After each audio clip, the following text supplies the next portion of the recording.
মাসকলাইর ডাল ভেজে গুঁড়ো করে নিয়েছি। এখন পানি দিয়ে ভিজিয়ে নিব।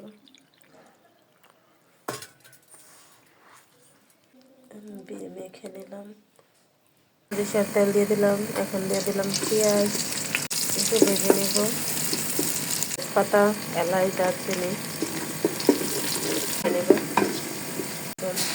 জিরা বাটা একটু পানি দিলাম, হলুদের গুঁড়া, মাছের গুঁড়া, একটু লবণ,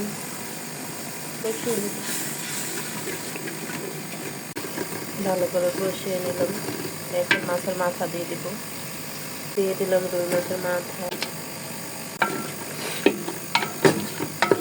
ভালো করে কষিয়ে নিলাম। এখন দিয়ে দিব ভেজানো ডাল,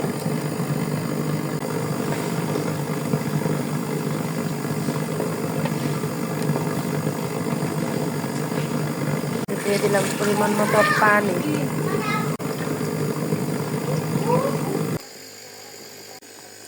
রাতে গেছে